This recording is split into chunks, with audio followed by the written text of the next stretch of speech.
niño resucitó, venciendo la muerte en la cruz. Nuestra esperanza está en Él, Él es nuestro Salvador.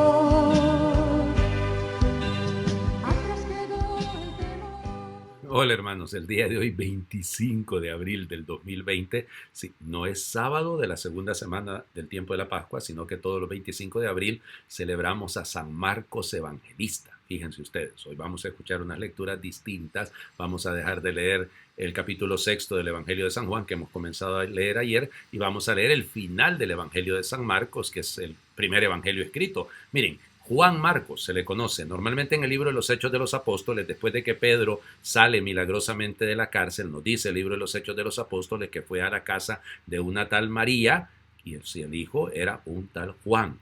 Y este Juan Marcos es pariente de Bernabé. En la tradición del mundo de la iglesia copta en Egipto, porque a él se atribuye la fundación de la iglesia en Alejandría, se dice que él nació en Cirene, fíjense, fue en familia del Cireneo.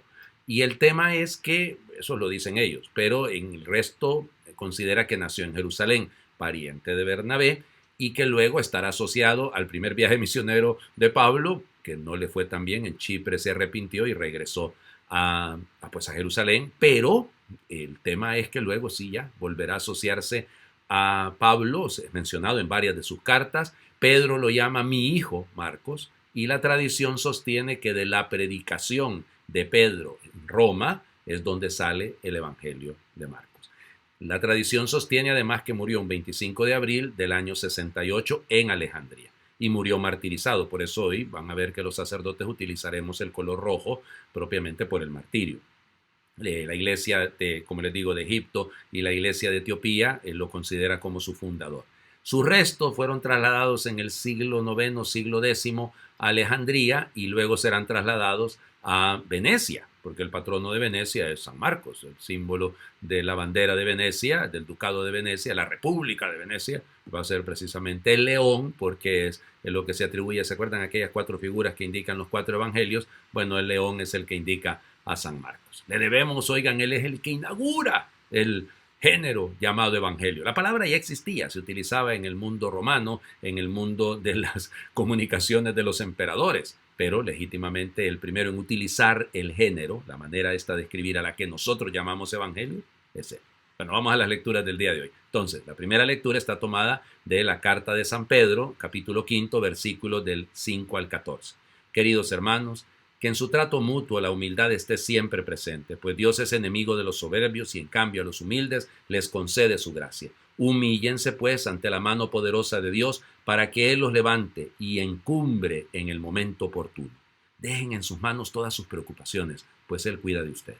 Estén alerta y no se dejen sorprender porque su enemigo, el diablo, como un león rugiente, anda buscando a quien devorar. Resístanle con firmeza de la fe, sabiendo que sus hermanos dispersos por el mundo soportan los mismos sufrimientos que ustedes. Dios, que es la fuente de todos los bienes, nos ha llamado a participar de su gloria eterna en unión con Cristo. Y después de estos sufrimientos tan breves, los restaurará a ustedes, los afianzará, fortalecerá y hará inconmovibles. Suyos son la gloria y el poder por siempre. Amén. Por medio de Silvano, a quien considero hermano digno de toda confianza, les he escrito esta breve carta para que sepan cuál es la verdadera gracia de Dios y animarlos a permanecer firmes en ella. Les saluda la comunidad de Babilonia a la que Dios ha elegido. Lo mismo que a ustedes, también los saluda mi hijo Marcos. Salúdense los unos a los otros con el beso fraterno.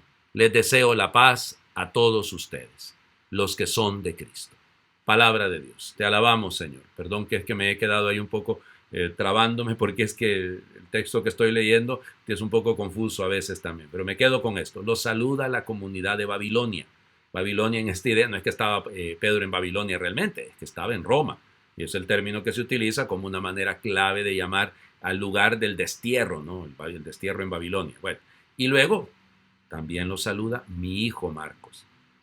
¿Sí? Qué lindo. Ahora, los consejos de Pedro al final de esta carta son preciosos. Fíjense ustedes, dejen en sus manos todas sus preocupaciones. Él cuida de ustedes, pero eso sí, Él cuida, pero no es magia.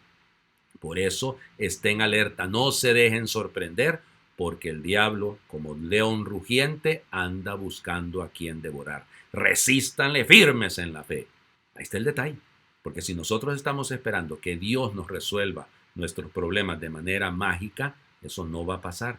Tenemos que responderle desde la fe, con la firmeza de la fe.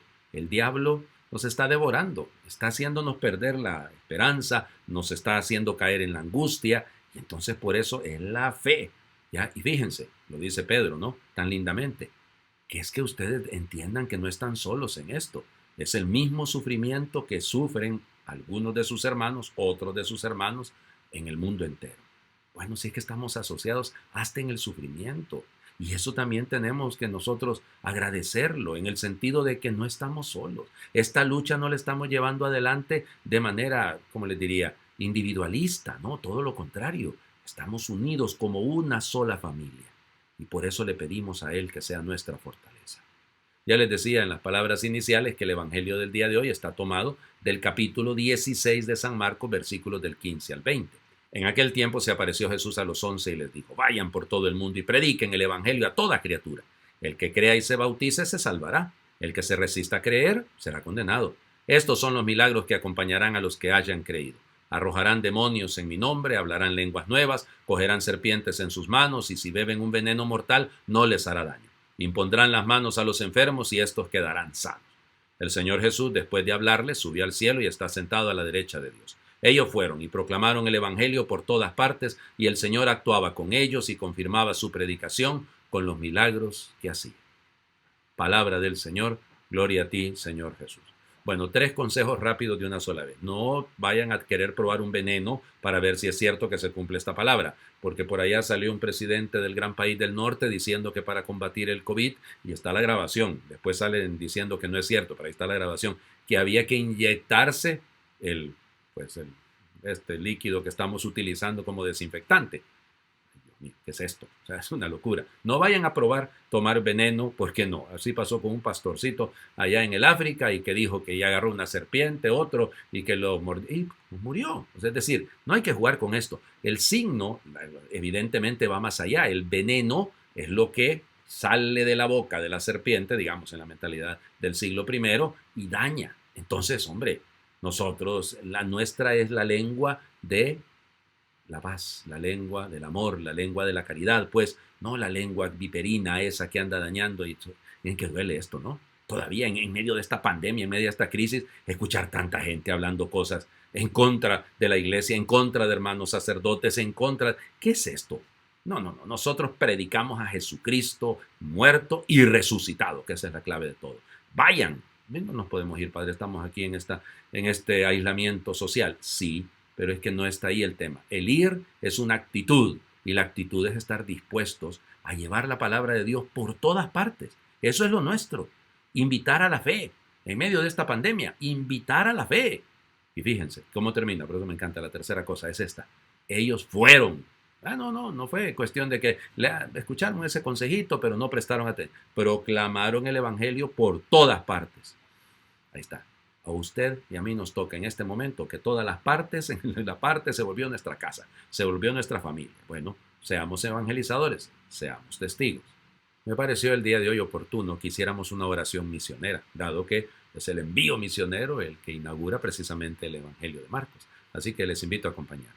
Señor, cuando nos mandas a sembrar, rebosan nuestras manos de riqueza. Tu palabra nos llena de alegría cuando la echamos en la tierra abierta. Señor, cuando nos mandas a sembrar, sentimos en el alma la pobreza, lanzamos la semilla que nos diste y esperamos inciertos la cosecha. Y nos parece que es perder el tiempo, este sembrar de insegura espera. Y nos parece que es muy poco el grano para la inmensidad de nuestras tierras. Y nos aplasta la desproporción de tu mandato frente a nuestras fuerzas. Pero la fe nos hace comprender que estás a nuestro lado en la tarea. Y avanzamos sembrando por la noche y por la niebla matinal. Somos profetas, pobres, pero confiados en que tú nos usas como humildes herramientas. Gloria a ti, Padre bueno, que nos diste a tu verbo, semilla verdadera, y por la gracia de tu Santo Espíritu, la siembras con nosotros en la iglesia. Amén. Que Dios les bendiga. Final feliz, pues, de esta segunda semana del tiempo de la Pascua para todos.